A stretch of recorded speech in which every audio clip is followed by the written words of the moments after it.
Olá, seja bem-vindo. Hoje nós examinaremos duas abordagens para o uso de menus em sistemas C++ feitos para interface comando de linha. Nós veremos uma abordagem mais tradicional, mais simples de implementar, porém que a longo prazo não é tão benéfica. E nós veremos uma abordagem um pouco mais sofisticada, em que você realmente consegue bastante do reuso de código e outras vantagens. Fique conosco. Eu sou André De Angelis, professor da Faculdade de Tecnologia da Unicamp. Você está no Café Forte Academic Channel. Programação orientada a objeto, bem explicado. No vídeo anterior, nós vimos uma classe menu definitiva em C++. É uma classe que deu um pouco de trabalho, foi bem elaborada e pode ser utilizada muitas vezes. Então ela promove de fato o reuso de código, exatamente por isso que nós tivemos mais cuidados com ela. Nós fizemos uma classe personalizável e assim por diante. Veja o vídeo para mais detalhes. Mas hoje nós vamos discutir duas formas, duas abordagens do uso de menu. Então, agora vamos pensar no seguinte: nós podemos usar uma classe como aquela em pelo menos duas condições. Na primeira, mais tradicional, nós usamos uma lógica de seleção, um switch case. Nós criamos um objeto menu, nós recuperamos a escolha do usuário e a partir de um switch case nós invocamos as ações apropriadas. Essa é uma abordagem muito conhecida, muito fácil de ser implementada, e eu vou chamá-la de abordagem tradicional. E nós vamos comparar isso com uma segunda situação, em que nós criamos um menu, criamos também uma estrutura de dados, no caso um vector, com ponteiros para métodos, ou se for necessário, ponteiros para funções, conforme o seu projeto, e nós temos uma função lançadora, um método lançador, que vai justamente lançar esses menus, recuperar a escolha do usuário e já vai disparar as ações convenientes. Esse método serve para todos os menus do sistema, então ele centraliza esse lançamento, esse despacho de ações. Nós vamos dizer que é uma abordagem bastante interessante. Neste vídeo, nós assumimos que o usuário sempre fará uma entrada de tipo correto, ou seja, o usuário fará uma entrada de um número inteiro. Não importa se negativo, não importa se fora da faixa, mas sempre o tipo correto. E você vê aqui no slide um exemplo de como esse tipo de menu é apresentado. Então ali nós temos um recorte de uma tela em comando de linha, menu principal, opção 1, 2, 3, 4 e uma opção 0 para sair do programa. Logo em seguida, o usuário deve digitar a opção e entrar com um Enter para que ela seja processada. Esse é um menu bastante tradicional. Como fazer esse menu, você tem no vídeo anterior e são diversas as possibilidades de implementação. Começamos pela abordagem tradicional. Vamos ver quais são as vantagens dela. O gerenciamento das opções é local, ou seja, a função, um método que dispara o menu, também recupera a escolha do usuário, já validada, e dispara as opções. Invoca as funções, invoca os métodos que sejam convenientes segundo a escolha do usuário. A segunda vantagem é que é uma implementação simples, direta, não é necessário nenhum truque, nenhuma lógica, é muito tranquila a implementação, muito fácil de perceber como o código se comporta. E por fim, ela usa uma estrutura switch case, que se for colocada de uma maneira correta, se cada case invocar uma única função para processar a ação, é muito fácil de ser lida, muito fácil de ser entendida. Então essas são as principais vantagens da abordagem tradicional.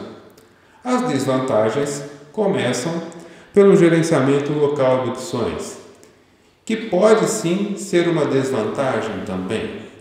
Em que sentido? Se cada uma das funções, se cada um dos métodos do seu programa faz todo o processo de apresentar o menu, recuperar a escolha do usuário e despachar funções, você provavelmente terá muitas repetições de código. E isso vai ser um pouco mais complicado, porque é fácil, numa equipe grande, por exemplo, que cada uma dessas funções tenha pequenas variações, ou seja, você perde aí a consistência do seu código.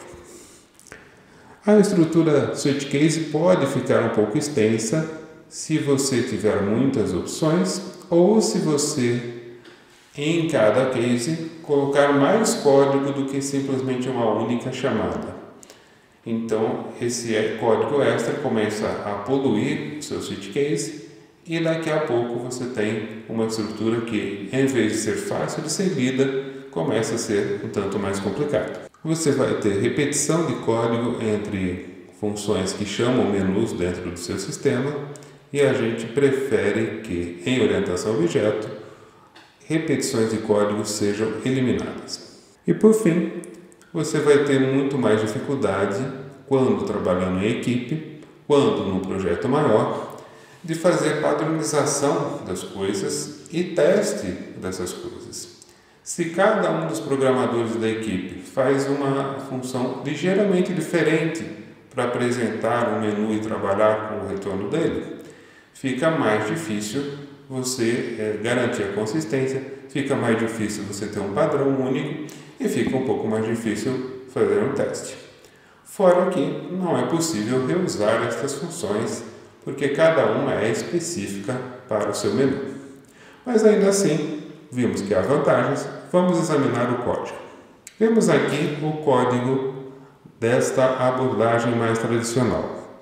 Você vê ali um método de um sistema qualquer chamado processor que precisa lançar um menu. Então, em primeiro lugar, ele cria um vector de strings com as opções consultar catálogo, iniciar venda, imprimir orçamento e sair do programa. Apenas um exemplo. Então você percebe que são 4 opções possíveis para o usuário. Uma vez que esse vector está carregado, é criado um objeto menu. Para esta criação, passamos justamente a lista das opções, um título e uma mensagem que incentiva o usuário a fazer a escolha. Logo em seguida, você vê uma estrutura de repetição em que se coloca uma variável de escolha, a int choice, e ela recebe, portanto, recupera a escolha do usuário a partir da invocação do método getChoice. E para cada uma das possibilidades, temos um case. Case 1 para consulta ao catálogo, 2 para iniciar a venda, 3 para imprimir o orçamento. Você percebe que são 3 casos e eram 4 opções, porque nós estamos assumindo que o nosso menu coloca a última opção com o valor de escolha 0. Então, se o usuário tivesse escolhido sair do programa, getChoice teria retornado 0 e, portanto, o loop while teria sido encerrado. Sempre fazemos assim nessa abordagem. Uma opção a menos nos cases do que aqueles textos que estão no vector. Muito bem, esta é a abordagem tradicional, ela funciona, você percebe que ela é direta, simples de implementar, fácil de ler, especialmente se nos cases só há uma chamada de função. Vamos para a segunda abordagem, essa que eu estou chamando de mais avançada. Começamos pelas vantagens e desvantagens desse esquema. Primeiro, as vantagens. Temos um gerenciamento centralizado das opções. Uma única função vai lançar todos os menus e processar também a invocação dos métodos. Então, tudo acontece centralizadamente. Nós teremos uma redução de código-fonte, porque não teremos repetição de código em várias partes do sistema, já que uma única função vai fazer o serviço que estaria repartido aí entre diversas cópias no sistema. E isso reduz claramente a manutenção, porque em vez de termos código repetido espalhado no sistema, nós temos um único ponto para considerar em caso de manutenção, em caso seja necessário alterar alguma coisa. Isso nos dá uma condição melhor de reuso de código. Esta função que lança os menus, que nós vamos ver logo em seguida, pode ser reusada em qualquer sistema. E ela vai funcionar muito bem, ela é curta e ela é bem tranquila de se portar de um canto para outro. Por fim, nós conseguimos uma padronização dentro do sistema e mesmo entre sistemas diferentes. Isso facilita também o teste desses sistemas. Agora, as desvantagens. A implementação certamente é um pouco mais complexa, exige um pouco mais de conhecimento. Você precisa estudar um pouquinho mais para poder entender essa abordagem. E aparentemente ela é muito mais complexa, então assusta um pouco quem está chegando nela pela primeira vez. Se você fez um código e alguém vai dar manutenção dele, ou alguém vai ler esse código, geralmente se assusta um pouco. Opa, tem ponteiros para métodos, ponteiros para funções, parece que é alguma coisa mais complicada, mas certamente não é. Vamos ao código. No slide nós vemos aqui o código-fonte correspondente a uma implementação dessa segunda abordagem. Você vê ali um método chamado start aí, de algum programa, uma classe controladora, e que faz a criação de um vector de strings com as opções. Usei as mesmas do caso anterior. Consultar catálogo, iniciar venda, imprimir orçamento e sair do programa. Novamente, são 4 opções. Você vê em seguida um vector de ponteiros para funções. É isso que difere, é isso que torna essa abordagem um pouco mais sofisticada. Nós temos ali um vector de ponteiros para métodos da classe controller, cujo retorno é void e que não recebe parâmetros. Essa sintaxe não é tão comum. A gente não usa isso todo dia, então exatamente parece que é alguma coisa complicada. Isso assusta um pouco. Mas é simplesmente um jeito de dizer que nesse vector colocaremos ponteiros para métodos. Esses métodos não têm parâmetros e esses métodos são do tipo void. E logo em seguida você vê a carga do vector com ponteiros para os métodos da classe controller, consultar catálogo, iniciar venda e imprimir orçamento.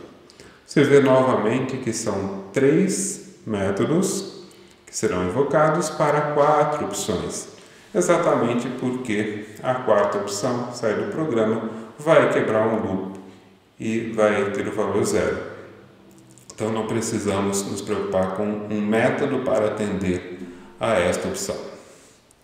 E você olha logo embaixo uma função que eu chamei de Launch Actions, lançadora de ações, que recebe o título que nós queremos dar para o menu, recebe aí o vector de strings e o vector de ponteiros para funções. Ela já é um pouco mais sofisticada, ela já tem um try-catch, ela ficou curta e a gente pode então, pensando inclusive em reusar código, nós podemos cuidar melhor dela. Então, se na abordagem anterior nós não tínhamos nenhum tratamento de erro, aqui nós já temos um tratamento de exceções. Temos um bloco try-catch para que a gente possa cuidar de algum erro que eventualmente aconteça durante o trabalho da função.